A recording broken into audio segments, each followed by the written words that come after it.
হাবের সাথে এবং এজেন্সিগুলোর সাথে সমন্বয় করে আমরা আসন্ন হজটাকে সুন্দর এবং সমাজ বান্ধব হিসেবে নির্বিঘ্ন করে গড়ে তোলার জন্য প্রয়োজনীয় ব্যবস্থা নিচ্ছি।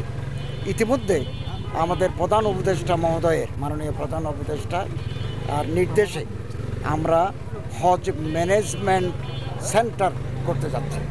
একটা পোর্টাল করব, অ্যাপস করব। একজন হাজি বাংলাদেশে অবস্থান করে একজন হাজি সৌদি আরবে যদি যায়, ওনার আত্মীয় স্বজনরা বাংলাদেশে বসে জানতে পারবে উনি এই মুহূর্তে কোথায় আছেন। যাওয়ার আগে আমাদের আশকোনাতে হজ ক্যাম্পে আমরা প্রি অ্যারাইভাল ভিসা দিয়ে থাকি। প্রি অ্যারাইভাল ভিসা সৌদি আরবে গিয়ে ভিসা লাগাতে হবে না, এন্ট্রি ভিসা আমরা এখানে লাগিয়ে দেবো।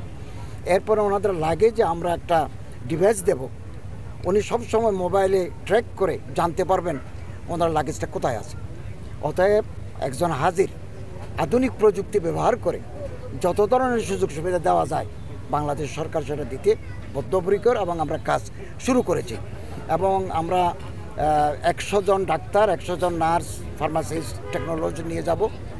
এবং এর বাইরেও যদি কোনো ইমার্জেন্সি মনে করেন বাইপাস সার্জারি অথবা কিডনি ডায়ালিসিস যদি করতে হয়, এর জন্য আমরা স্পেশালাইজড হসপিটালের সাথে কথা বলেছি।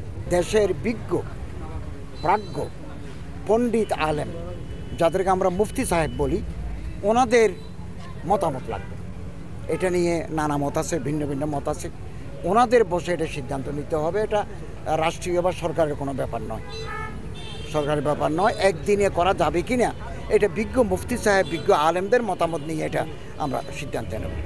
এবং যারা বলছেন, যারা দাবি করছেন, তারাও একথা বলছেন যে এটা নিয়ে একটু আলোচনা হতে পারে এবং মত বিনিময় হতে পারে। আমিও তাই মনে করি। আমাদের কোনো ক্যাবিনেট মিটিংয়ে এরকম কোনো সিদ্ধান্ত হয় নাই। তবে দাবি দেওয়া উঠছে, আমরা দেখছি, দেখা যাক। আমরা প্রয়োজন এটাও করতে পারি, বিভিন্ন স্কুল অফ থট, বিভিন্ন চিন্তাধারার আলেম ওলামারা আছেন, বিভিন্ন মতের আছেন, বিভিন্ন তরিকার আছেন, আমরা তাদেরকে এক জায়গায় করতে পারি। এটা আলোচনা হতে পারে। কী সিদ্ধান্ত আসে আমরা এটা অপেক্ষা করবো, দেখা যাক।